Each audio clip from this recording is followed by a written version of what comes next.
Olá, olá pessoal, tudo bem? Estamos juntos aqui ao Memória Capixaba. Eu sou Fábio Pirajá, pesquisador, sempre dando aquela pesquisada em jornais antigos, revistas antigas, livros, artigos, crônicas, teses, etc., para trazer para vocês aqui materiais diferentes sobre a história do Espírito Santo, coisa que a gente não estuda em livros de história, por exemplo, né? Só pesquisadores e historiadores, geógrafos é que estudam as coisas que a gente está trazendo aqui no canal.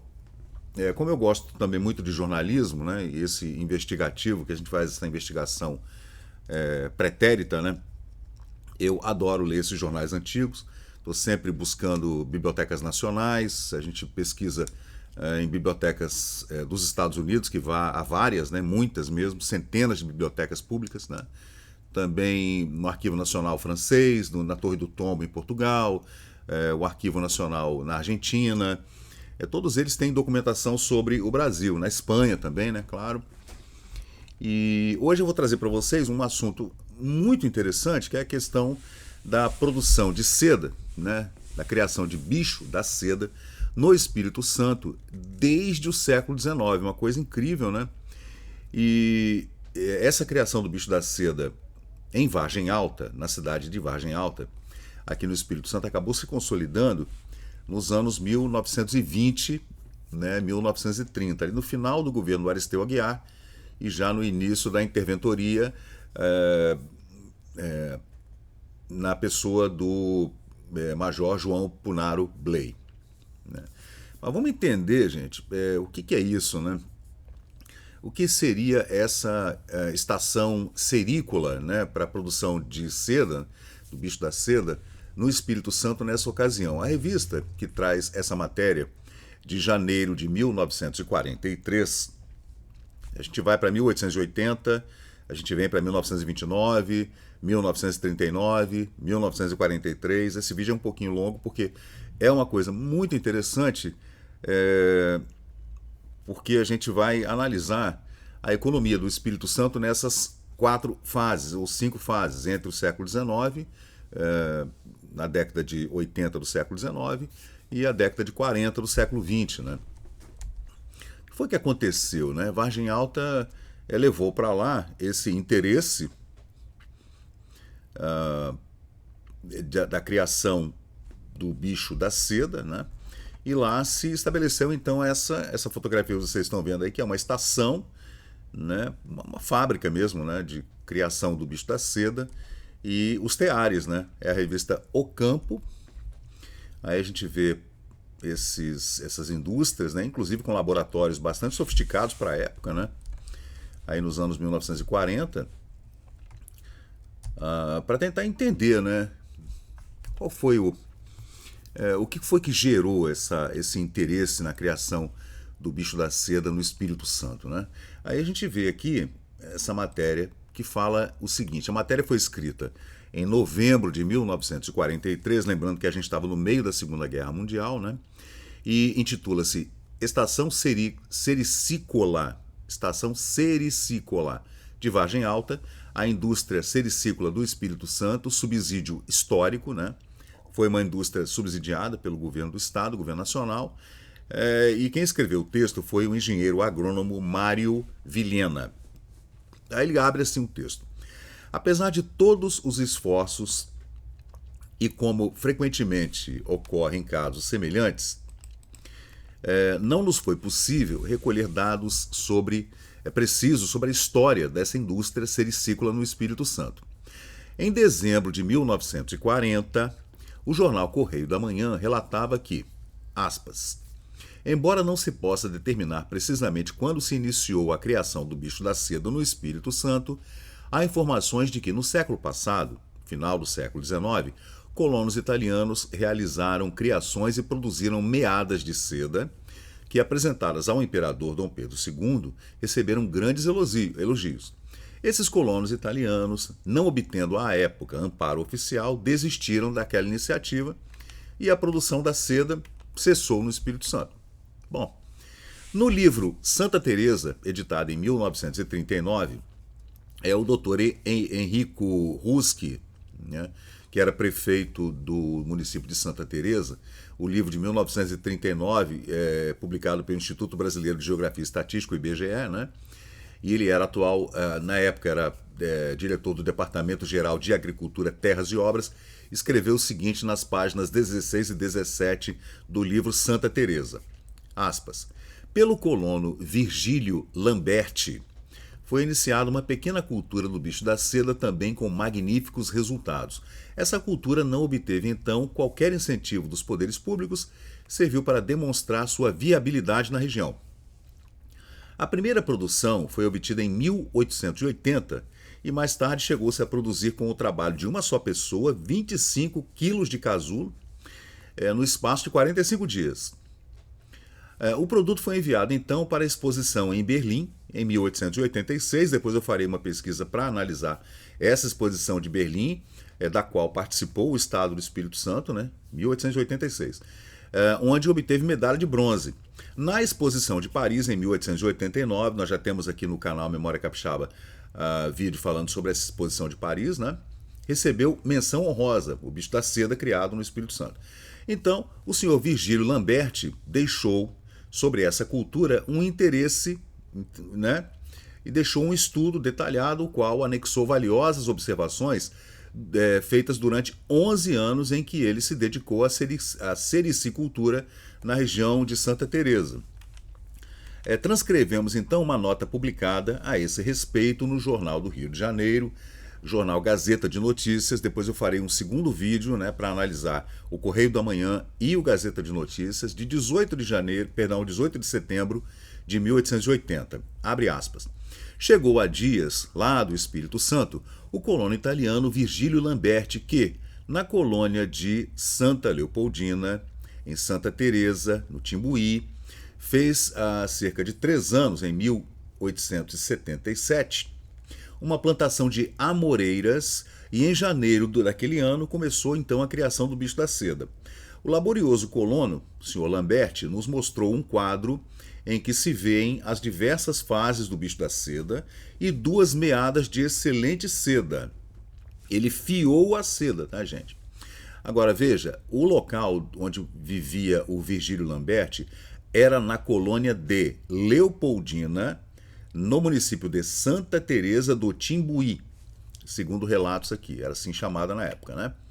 A indústria da seda tem um grande futuro no país, pois, além do grande desenvolvimento das amoreiras aqui, elas se mantêm verdes durante todo o ano, quase todo o ano, o que permite um número maior de reproduções do bicho da seda, mais do que se obtém na Europa.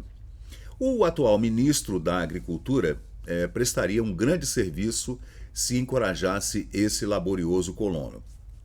Essa é uma matéria, gente, de 1880, tá? No jornal Gazeta de Notícias do Rio de Janeiro. Essas notas, então, confirmam e detalham, como se vê, a informação do matutino carioca. Segundo nos declarou o senhor Enrico Ruski, que era irmão do Augusto Ruski, né? O senhor Virgílio Lamberti deixou um pitoresco livro de memórias, inédito, cujas originais ele emprestou a um jornalista no Rio de Janeiro, tentando consultar tais originais, mas não foi possível. Gente, esses originais hoje, hein, seriam incríveis da gente ver, né? Na antiga revista O Auxiliar da Indústria Nacional, publicada no Rio de Janeiro, encontramos no número 3 da revista, no 3º ano da revista, em 1835, vai vendo, quase 200 anos atrás, nas páginas 65 até 70, uma longa carta de um homem chamado Manuel José Pires da Silva Fontes, datada da cidade de Vitória, em 21 de dezembro de 1834, e dirigida ao presidente e conselheiros da Sociedade Auxiliadora Nacional. E nela, o senhor Manuel Pires descreve o seguinte, aspas, lá pelos anos de 1815, o acaso fez com que 2 estudantes vagando pelo bosque do Convento da Penha, na Vila do Espírito Santo, hoje Vila Velha, né, descobrissem lá, naquelas matas do convento, além de frutas silvestres que buscavam, casulos de insetos que despertaram a curiosidade desses 2 estudantes. Em 1815, o imperador era Dom Pedro I. Segundo eles, gente, pela delicadeza, tenacidade e também pelo brilho dos fios que desenrolavam ali naquelas árvores do Convento da Penha, era essa a mesma seda que se fabricava na Ásia e na Europa, da mesma qualidade, né? E apresentaram os casulos ao capitão Antônio João Castelo, que os informou que, embora se assemelhassem muito aos bichos da seda criados em Portugal, dificilmente esse inseto poderia ser propagado aqui, no nível do mar, né? Devido à falta de amoreiras, né? As amoras, né, essas frutas vermelhas muito tenras, elas são frutas e árvores de altitude, né, gente? De clima mais frio um pouco. Por isso, a opção por Vargem Alta, por exemplo, e Santa Teresa em 1880. Mas esse relato do convento é de 1815. Outro acaso fez com que os mesmos dois jovens curiosos encontrassem depois cópias de casulos semelhantes na mamona, na árvore da mamona, Ricinus communis linneu. E presumindo, à vista de sua quantidade, muitas mamonas, que as folhas dessa planta poderiam substituir a amoreira europeia, né? E ampliaram a coleção dos casulos e solicitaram novas ilustrações e conseguiram alguns fios de seda crua. Naquela época, quem governava a província do Espírito Santo era o famoso Francisco Alberto Rubim, né? O mesmo que dá nome à Vila Rubim, que, informado desses primeiros resultados dessa coleta, incentivou tanto o gênio do mais ativo descobridor, Antônio José Vieira da Vitória, que ele conseguiu reunir, por sua eficácia, por conta própria, uma coleção de ovos, larvas, casulos e borboletas, meadas de seda, rendas, etc., de tudo enviando remessa em um relatório ao governo central, ao governo do Império, por intermédio do intendente-geral da polícia, o senhor Paulo Fernandes Viana. Bom, o descobridor foi depois fazer pessoalmente seu relatório e manifesto à Junta do Comércio. Submeteu essas meadas, né, da seda ao exame de um fabricante na capital do Império, no Rio de Janeiro, e o resultado foi tão promissor que, quando a consulta foi enviada acompanhada de uma fita fabricada com essa matéria, o rei concedeu então ao descobridor uma pensão de 400.000 réis e encarregou esse homem de promover esse ramo da indústria por 3 anos e prometeu remunerá-lo ao final de um acordo, dependendo daqueles resultados, né, dessa criação do bicho da seda. Bom, nessa época era Dom João VI, né? Sim, Dom João VI. A proclamação da independência foi em 1822. Né? Dom João VI já tinha voltado a Portugal. Então, esse homem, o Vieira, ele voltou à corte, ao Rio de Janeiro, cheio de esperança. Voltou de lá, voltou para cá, para o Espírito Santo, né? E de informações sobre os processos e projetando a construção de uma cabana, uma espécie de criador, né? Aguardava então o resultado do cultivo das plantas, da mamona, né? A fim de dedicar-se então na escolha daquela que mais contribuísse para a tenacidade, alvura, né? Bem branquinho, e também brilho dos filamentos, que o filamento do bicho da seda, ele é brilhoso, né? Ele é um perolado. Isso, tipo um nacar, um perolado. Notando que os insetos pastavam e adormeciam depois de se tornarem crisálidas, né? A gente estuda lá no primeiro grau, né? Como é que é o bicho da seda, né? E ele plantou nas laranjeiras, também nos cafeeiros, nas guaximas, nos araticunzeiros e principalmente em 2 espécies de mamona, vai vendo. E mandou preparar os respectivos casulos em separado para colocar em cada uma dessas árvores, né? À vista dos diferentes resultados, preferiu então, segundo dizem, a mamona branca e também o café, o pé de café, o cafeeiro, devido à rigidez dos fios, e também os araticunzeiros pelo brilho e pela alvura que conferiam a essa seda. Restava, porém, examinar as folhas da amoreira brasileira e também chamada de tatagiba, né? Pois constava que na Bahia as larvas do bicho da seda da mesma espécie comiam vorazmente essas folhas, né? Gente, olha que interessante. Com esse intuito, então, o espectador fez um ensaio de uma árvore na tatagiba, né? Que havia na Vila do Espírito Santo, em Vila Velha, quando começava a ver seus bichos prosperarem. A inveja que alguns patrícios e a má vontade do novo governo da província Baltazar de Souza Botelho e Vasconcelos conseguiram, em uma só noite, acabar com todos os insetos ali alocados. Aí não sei o que aconteceu. Se houve uma espécie de terrorismo, se o pessoal foi lá e destruiu toda a plantação e também a criação dos bichos da seda do senhor Vieira, né? Antônio José Vieira da Vitória, né? Incentivado pelo Francisco Rubim. Sei que o pessoal ficou com inveja dele, não sei o que aconteceu, né? Destruíram toda a criação, é o que diz aqui o relato. A falta de pagamento regular também, daquela pensão, né, de 400 mil reais, que eu acho até muito dinheiro, né, a esse encarregado, a sua negligência quanto às remessas de casulos e meadas, segundo diziam, unidas à distração geral dos espíritos para a política em 1822, por conta da independência, né? Então, quando houve aquele movimento da independência do Brasil, das cortes portuguesas, toda a política abalou a economia, né? Houve inflação, houve fome.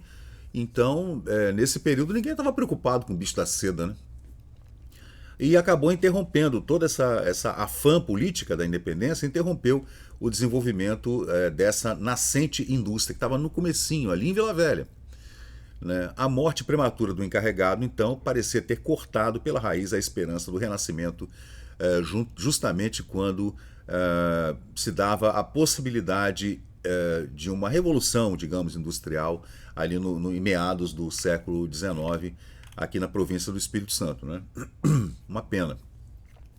Alguns amigos das indústrias do país deploravam essa fatalidade quando a leitura da correspondência do artista e da portaria do senhor ministro do Império dirigia ao presidente do Ceará veio surpreendê-los agradavelmente. Todos, então, se dedicaram à coleta dos casulos e observação das plantas às quais os bichos aderem. Você vê que em todo o litoral do Brasil e também em algumas partes do interior do Brasil, no oeste, né, nos sertões do Brasil, estavam sendo feitos, então, por conta da seda chinesa que ia para a Europa, alguns experimentos aqui na América do Sul, né, especialmente aqui no litoral brasileiro, com a mamona, com a laranjeira, com a guaxima, com o café, com a laranjeira brava, a mamona branca, né? E o pessoal estava testando, né, para ver que tipo de árvore daria mais certo em substituição à amoreira europeia, né? Acabou que deu certo, tá? Deu certo, só que a coisa não andou, né? Então essas plantas, todas essas árvores, apresentaram casulos contendo crisálidas nos meses de março e abril, e também em agosto e setembro, e ainda mais abundantemente em novembro e dezembro, praticamente o ano todo, né? Até algumas borboletas, apesar do inverno, né, se desenvolveram dentro das gavetas em junho e julho, praticamente o ano todo. Reconhecido, pois, que o bicho da seda indígena se propaga de forma impressionante nos bosques e que, pastando em todos os vegetais sacarinos, prefere as folhas da mamona, sendo o solo desta província do Espírito Santo tão apropriado para o cultivo dessa planta, no caso a mamona, né, que uma vez introduzida jamais pode ser extinta, mesmo com terrenos costeiros, né, perto do mar. Veja, essa vantagem por si só seria suficiente para motivar os fazendeiros a abraçarem a criação do bicho da seda, ainda que seus primeiros ensaios se restringissem ao sistema misto de criação natural e artificial proposto pelo ilustre Dr. Ribeiro e Castro. Interessante, né, gente? Você vê, né? Em 1815, aqueles dois estudantes, né, passeavam pelo convento da Penha e viram esses casulos do bicho da seda na mamona, né, e passaram essa informação para um dos fazendeiros ali da região de Vila Velha, né, e ele acabou levando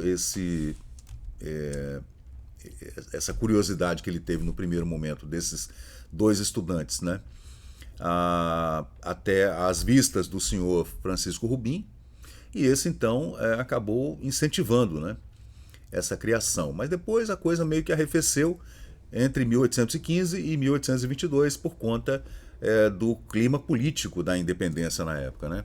Aí continua o texto: mas a cultura da mamona não se limitaria apenas na nutrição do bicho da seda.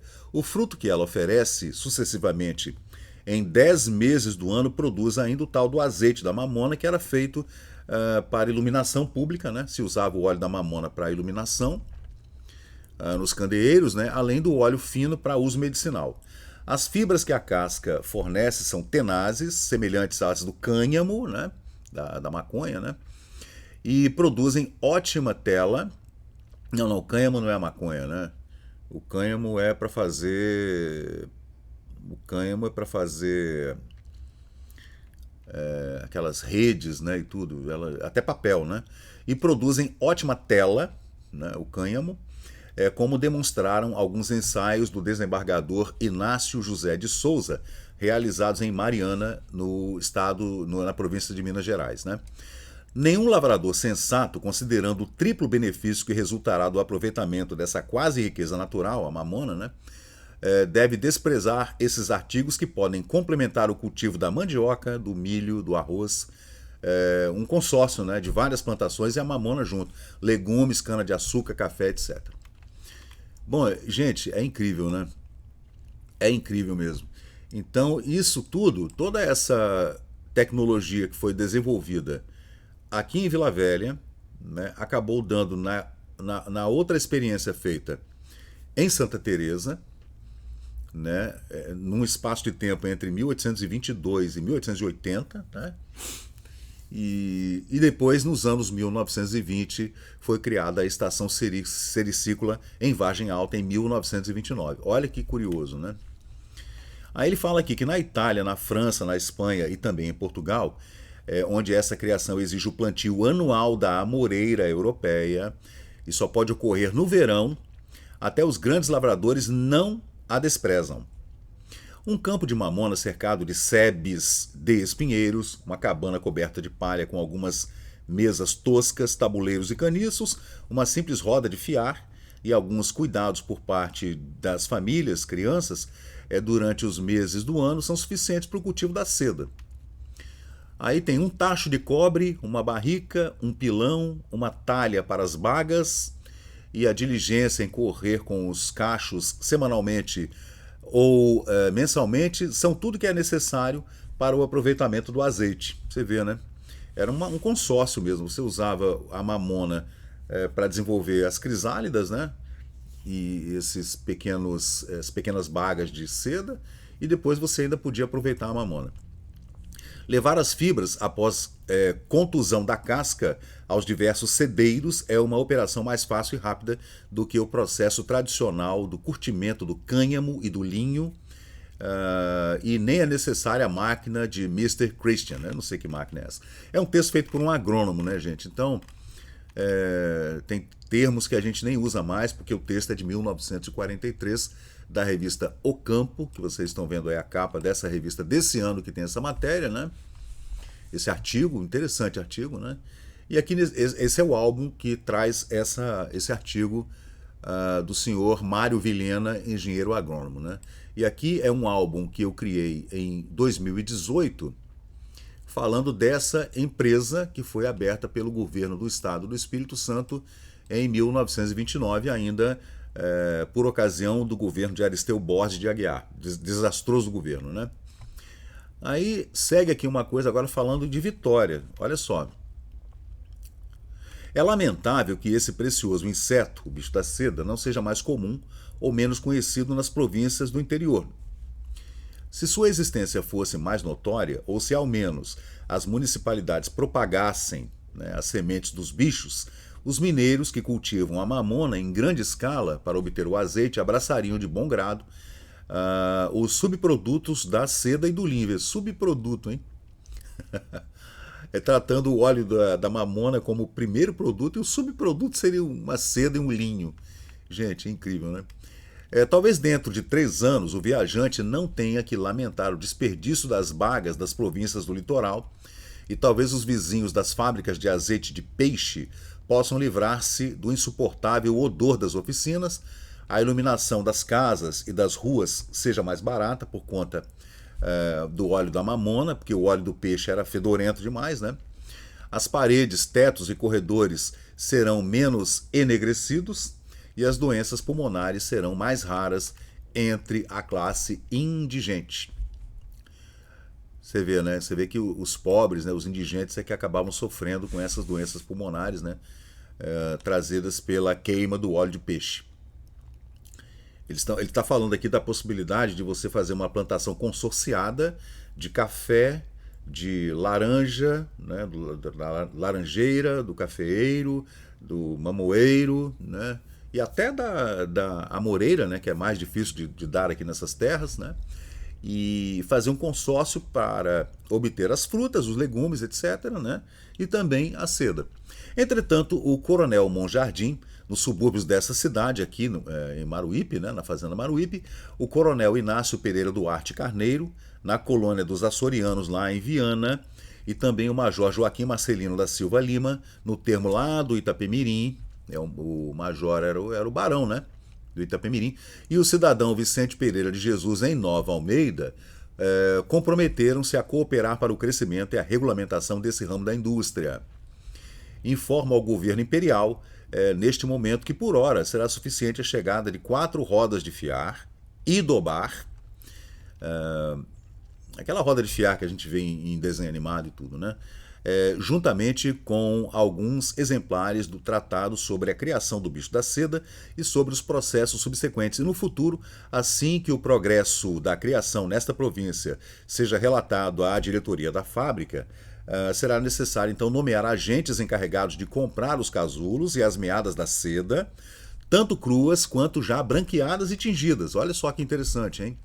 Isso ali naquele período da época em que o Francisco Rubim era o presidente da província.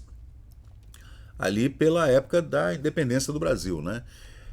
Envio-vos, enfim, estou enviando a vocês, enfim, estas breves notícias, uma coleção de casulos das espécies, parte abafados pelo calor e parte contendo crisálidas vivas da larva, borboleta e ovos da espécie maior, e uma amostra da renda que foi produzida com essa seda crua.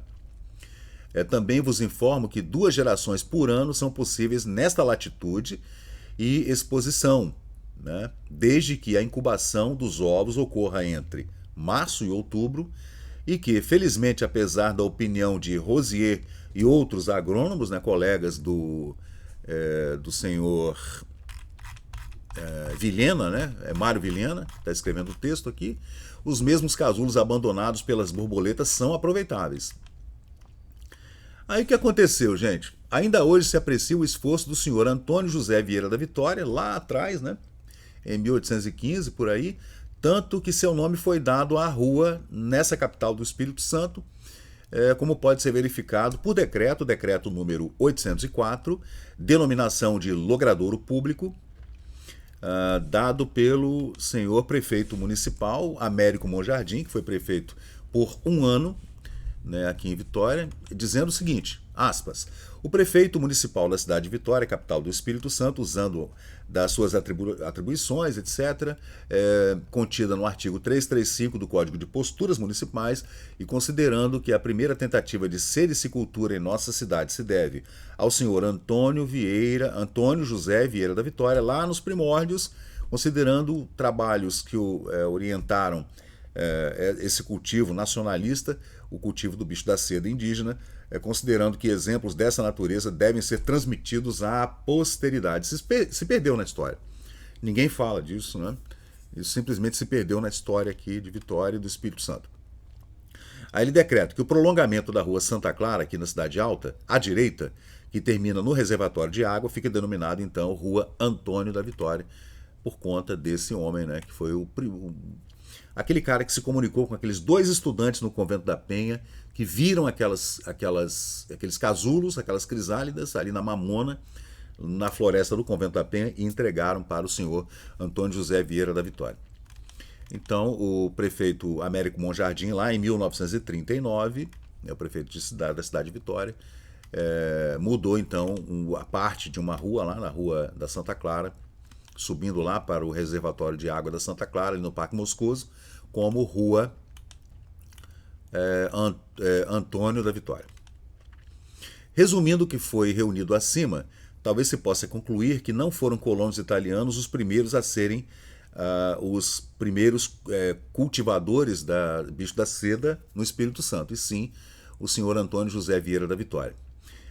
O que se deu com o italiano, gente, foi 60 anos depois. Né? 60 anos depois. Deixa eu ver o nome dele novamente aqui. Senhor Virgílio Lamberti. O Virgílio Lamberti esteve no Rio de Janeiro levando essas amostras para tentar, de repente, uma reunião ali com algum encarregado no Ministério da Agricultura do Império. Foi em 1880, né? Então, já em 1815, aqueles estudantes viram o bicho da seda na floresta do Convento da Penha, né, e entregaram então para o senhor Antônio José Vieira da Vitória. Pode-se argumentar também que ele lidava com bichos da seda selvagens, a tal de Rothschildia spp, e não com a qualidade do bicho da seda chamado Bombyx mori.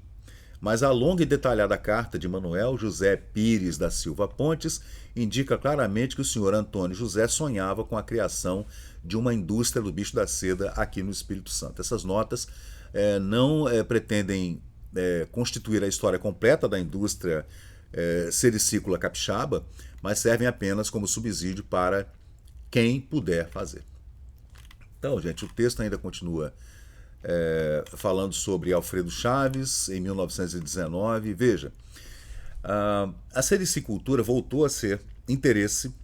Você vê, começou em 1820, mais ou menos, 1820, depois que o senhor Antônio encontrou-se com aqueles estudantes lá no Convento da Penha que encontraram casulos do bicho da seda. E também os fios, né, aqueles fios perolados, lindos, né? E o senhor Antônio da Vitória conseguiu então conversar com o Francisco Rubim, que subsidiou então essa primeira empreitada. Aí aquilo parou em 1822 por conta do advento da independência do Brasil. Aquilo só foi novamente... aí teve uma coisa meio tímida nesse período, em Nova Almeida, em Cachoeiro, em outras cidades, né? E só voltou a ser interesse em 1865 e depois em 1880, já com a colonização italiana na região oeste aqui do Espírito Santo. Aí no século XX, depois em 1880, né, que o italiano Virgílio Lamberti, de Santa Teresa, chegou a ir ao Rio de Janeiro levando esses bichos da seda. Não sei se o senhor Lamberti tinha conhecimento das antigas plantações de 60 anos antes, do senhor Antônio da Vitória. Acredito que não. Né? No século atual, então, no século XX, essa criação do bicho da seda voltou a ser interesse.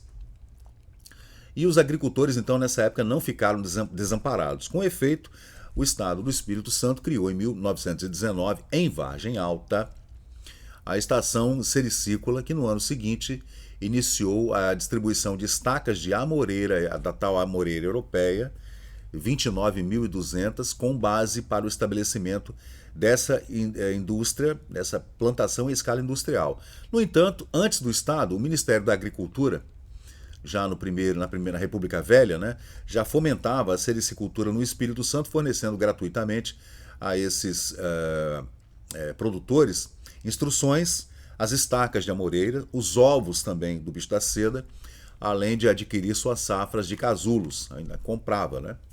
Aí a gente fala então agora do Tommaso Colodete, que também assim como Lamberti, são sobrenomes com os quais a gente convive a vida toda aqui, de pessoas que vieram, né, italianos que vieram para as montanhas capixabas e depois seus filhos e netos vieram para Vitória, né?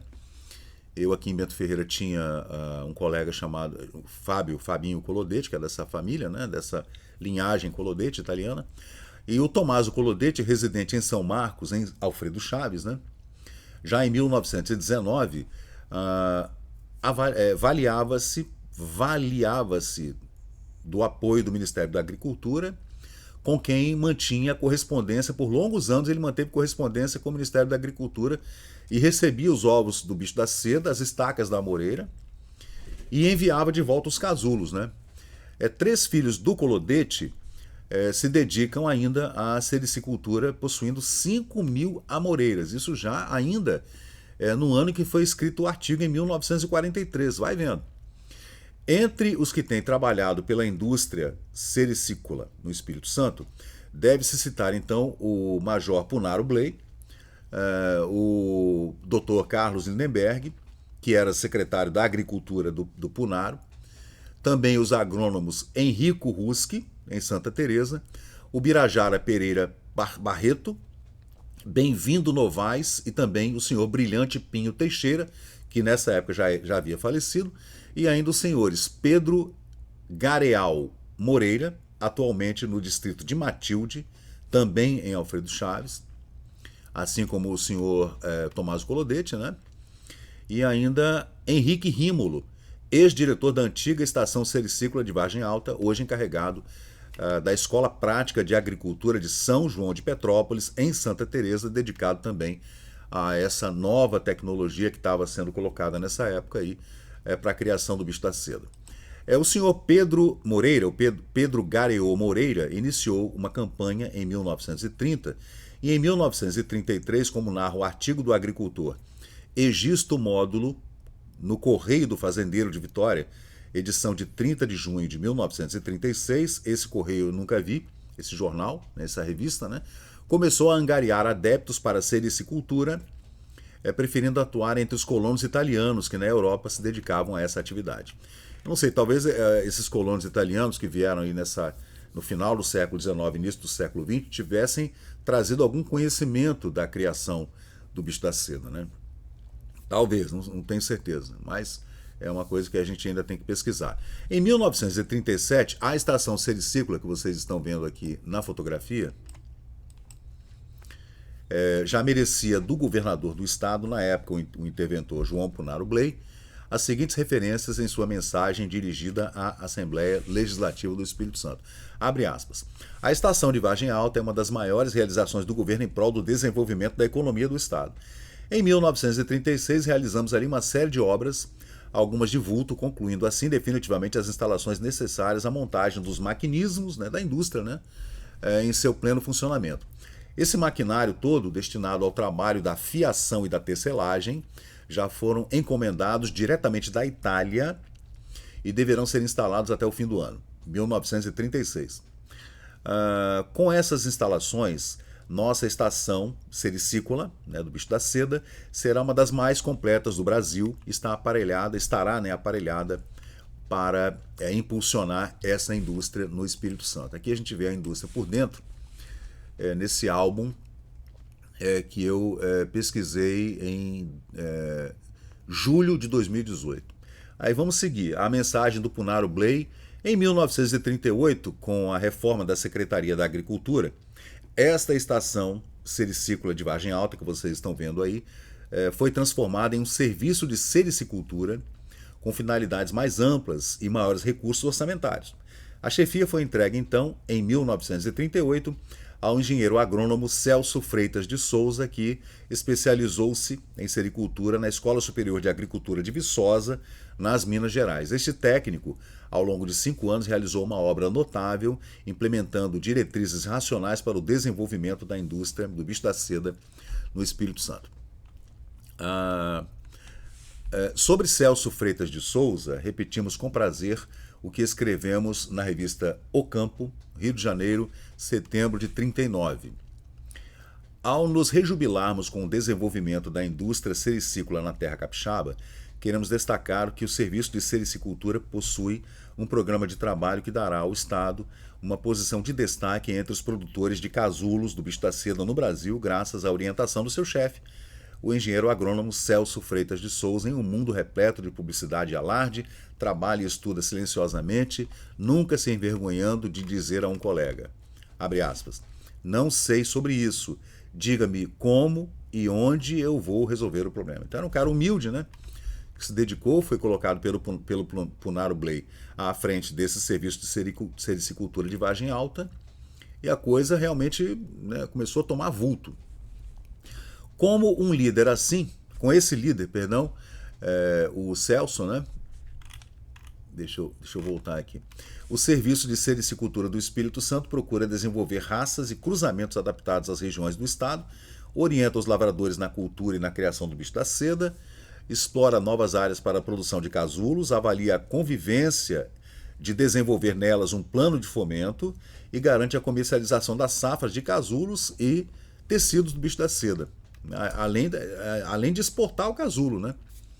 E também tinha os teares, que vocês estão vendo aí uma máquina de fiação aí de 12 bacias, tá vendo? Ó? E as senhoras trabalhando ali.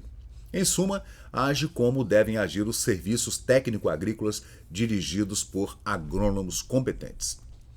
Em 1938, gente, então, o governo Punaro Bley equipou essa indústria de vagem alta com 5 teares, uma urdideira, uma espuladeira e outras máquinas no valor de 52 mil cruzeiros adquiridos em São Paulo, além da fiação, né, dessa máquina que vocês estão vendo aí, com 12 bacias, uma máquina de encanar, 3 torcedeiras e tudo importado da Itália no valor de 88 mil cruzeiros. Né? Então, esse é um relato interessante que a gente traz aqui no Memória Capixaba, né, para falar sobre essa indústria da seda no Espírito Santo, a criação do bicho da seda, que foi uma coisa que tinha tudo para dar certo, né? Infelizmente, logo depois veio a Segunda Guerra Mundial, no meio da Segunda Guerra Mundial, e a coisa morreu, né? Morreu. Podia ter dado muito certo, né? Infelizmente, né, as coisas são assim. Não existe aquela ajuda governamental, né? Os agricultores, claro, os produtores não tinham essa pujança econômica para bancar uma maquinaria dessa, gente. Não tinha como. Isso aí devia custar muito dinheiro. Eu não sei, transformando 50 ou 80 mil cruzeiros para reais hoje, quanto que seria esse valor? E a coisa era importada, né? Ainda tinha toda aquela papelada e burocracia de importação na época. Se bem que pelo tratamento pelo governo do estado a coisa era um pouco mais desenrolada, mas de qualquer jeito era difícil. Você, como um pequeno agricultor lá em Santa Teresa, né, ou sei lá, em Cachoeiro, ou em Nova Almeida, ou em qualquer outro lugar, né, São Mateus, você tivesse dinheiro para bancar um maquinario desse, né, uma maquinaria dessa aí. É complicado. Deixa eu ver uma coisa. Deixa eu ver se tem mais alguma coisa interessante aqui. O Serviço de Sericicultura do Espírito Santo iniciou os trabalhos então de sementagem na safra de 1938 e 1939, utilizando até a safra atual, em 1943, ele está falando, diversas raças de casulos das cores branca, amarela e dourada. Das raças de casulo branco, foram experimentadas então o branco chinês, o branco japonês, o branco novo, o branco princesa do oeste. De todas, a que produziu melhores resultados, considerando os rendimentos em casulo, sem dúvida foi a raça do casulo branco japonês, com um número menor de casulos por quilo. Esta raça certamente tem a preferência dos sericicultores, pois assegura maior rendimento, né, depois da seda. Né? Então é isso, gente. Terminando aqui o texto. O texto é grande, né? Tá dando 45 minutos de vídeo, mas é interessante. A gente, né, faz um vídeo só e fala sobre esse assunto, que é um assunto que foi importante nesse período. Aí tá aí a urdideira e os teares, né, gente? Você vê que é um maquinário bem moderno para a época, né, gente? Tocado a energia elétrica, né? E porque antes os teares eram tocados a força mecânica humana, né, gente? Ou de algum animal, não sei, alguma roda d'água, alguma coisa assim. Que a seda é produzida na China há milhares de anos, né? Então, depois foi levada para a Europa e depois veio para a América do Sul, mas infelizmente aqui não deu muito certo, apesar de todas as condições, né, climáticas e tudo, mas infelizmente não deu certo. Então a gente faz aqui uma revisão rápida do texto, falando então que foi então em 1819 que 2 estudantes viram no bosque do Convento da Penha, então, no meio das frutas lá, né, das amoras, né, das frutinhas da época ali, das pitangas, né, dos ingás, você via ali uns casulos do bicho da seda. Entregaram então os casulos para o capitão Antônio João Castelo, e o capitão João Castelo foi lá, conversou com o Francisco Rubim, que era o presidente da província, que então passou um trabalho subsidiado pela província, no valor de R$ 400 mil, para o senhor Antônio José Vieira da Vitória. Ele ficou responsável por fazer a criação, né? E nesse período ali até 1822 ele foi experimentando então a laranjeira, o café, a guaxima, o ariticunzeiro, a tatagiba, aí tentou a moreira brasileira, tentou a europeia, não deu certo, tentou a brasileira e foi vendo e tal, entregou isso para o senhor Francisco Rubim, e depois cortou o subsídio, aí veio a independência do Brasil, parou tudo nesse período, né? E entre 1822 até lá 1865, quando os jornais do Rio falam sobre o Virgílio Lambert em Santa Teresa, que levou até o Rio de Janeiro, até os jornais da capital do Império, alguns exemplares desse bicho da seda, houve um hiato aí entre 1830 até 1880, mais ou menos, né? E depois de 1880, em 1865, teve uma nova curiosidade sobre a criação do bicho da seda aqui em Vila Velha, né? Depois, em 1880, com o Virgílio Lambert lá em Santa Teresa. E depois, em 1929, com a criação dessa indústria que vocês estão vendo aí, que é uma indústria de Vargem Alta. Mas foi você vê, uma coisa de 2 estudantes no Convento da Penha que desenrolou isso aí ao longo de 100 anos, né? Entre 1815 e 1929. Você vê que interessante, né? Essa criação do bicho da seda ficou arrefecida durante um tempo, depois voltava. Arrefecia, depois voltava.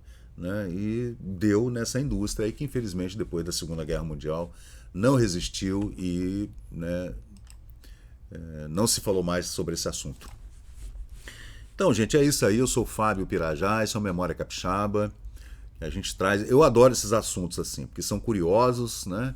A gente tem o relato do nome de várias pessoas, né, nesses relatos. E aí você pode utilizar o ChatGPT para fazer essa pesquisa. Aqui está o ChatGPT. Para fazer a correção do texto, né, se tiver algum erro de ortografia ou algum erro gramatical, eu utilizo muito o ChatGPT. E aqui eu posso pedir, por exemplo, para ele relacionar os nomes das pessoas envolvidas e suas atribuições. É claro que lendo o texto a gente consegue lembrar-se dessas pessoas, né? Claro, depois que você lê o texto. Você interpretou o texto, mas o ChatGPT, olha o que ele faz. Né? Tá vendo? Ele já relacionou lá o Celso de Freitas, o engenheiro agrônomo que ficou responsável pela criação do bicho da seda em Vargem Alta, Celso Freitas de Souza, o Punaro Bley, o Apolônio Salles, que também era engenheiro agrônomo, né? E lembrando então que esse texto que a gente passou aqui é um texto da revista O Campo, do Rio de Janeiro, de 1943, texto escrito pelo engenheiro agrônomo Mário Vilhena, em novembro de 1943. Então são 2 álbuns tratando desse assunto, aqui no Memória Capixaba no Facebook, que é o álbum. Esse álbum eu criei ele agora, semana passada, né? Ou foi essa semana? Deixa eu ver aqui a data. Foi 17 de agosto, domingo, né? Que eu estava pesquisando isso aqui. E esse segundo álbum é um álbum de 2018, né? Que já dá um panorama da produção nessa estação sericícola de Vargem Alta. Eu vou fazer um segundo vídeo para falar dessa produção entre 1929 e 1939, nesses 10 anos, né, em que o Punaro Bley entrou como interventor em 1930, depondo o Aristeu Aguiar e o Mirabô Pimentel, que foram embora para o Rio, depois daquela confusão da caravana liberal lá, Deus me livre, um monte de mortos, né? Coisa horrorosa. Getúlio Vargas dando golpe no Júlio Prestes, candidato do Washington Luiz, deu aquele golpe terrível, depois virou um ditador horroroso, Getúlio, né? E nesse é um período muito conturbado. Mas, de qualquer jeito, a gente teve essa, digamos, expansão na produção, na economia capixaba, mesmo faltando pouco tempo para eclodir a Segunda Guerra Mundial e no meio dessa problemática do golpe militar dado pelo Getúlio Vargas em 1930. Então é isso, gente. Vamos lá, vamos continuar analisando isso aqui, porque é muito interessante, porque envolve pessoas comuns, imigrantes italianos e alemães, envolve o Dom Pedro I, envolve Dom Pedro II, né, envolve a República Velha, seus políticos, né, a política do café com leite entre Minas e São Paulo. Não sei até que ponto Minas e São Paulo queriam esse desenvolvimento do Espírito Santo também, porque São Paulo também fazia a criação do bicho da seda, o Rio de Janeiro também fazia, o Nordeste também fazia, todo mundo estava experimentando, e o Espírito Santo poderia ter, né, ter tido alavancado a sua economia por conta de um investimento bem feito, com engenharia agrônoma, né, com fomento, tudo bem, muito bem, uma engenharia muito bem planejada, mas infelizmente, né, não deu certo. Então é isso aí, gente. Muito obrigado. Esse é mais um vídeo aqui do Memória Capixaba. Esse eu acho que é o vídeo mais longo que eu fiz até hoje aqui. Tá quase 1 hora de vídeo, 50 minutos, mas valeu a pena. Eu aprendi mais sobre esse assunto e fiquei feliz com isso. Então, se você estiver gostando, 3 Cs, né? Curte, compartilha, comenta. Se você também não estiver curtindo, por favor, deixa um dislike também, não tem problema. E faz uma pergunta lá, faz sugestões, diz por que você não está gostando, o que eu posso melhorar, que eu vou fazer de tudo para a gente melhorar aqui o canal, né? Não só na minha leitura, na minha pesquisa, né? Nos assuntos mais interessantes e importantes, como também no equipamento, tudo, né? Se você puder ajudar, a gente está aqui no edifício da Ames, sala 1215 em Vitória, onde eu toco aqui meus projetos, né? Então valeu, pessoal, muito obrigado e até a próxima. Vamos em frente, vamos continuar. E chegamos ao final de mais um vídeo aqui do Memória Capixaba. E se você curtiu o conteúdo, por favor, deixe seu like, compartilhe aqui o nosso canal e inscreva-se para mais novidades. Até a próxima e muito obrigado por participar aqui do Memória Capixaba.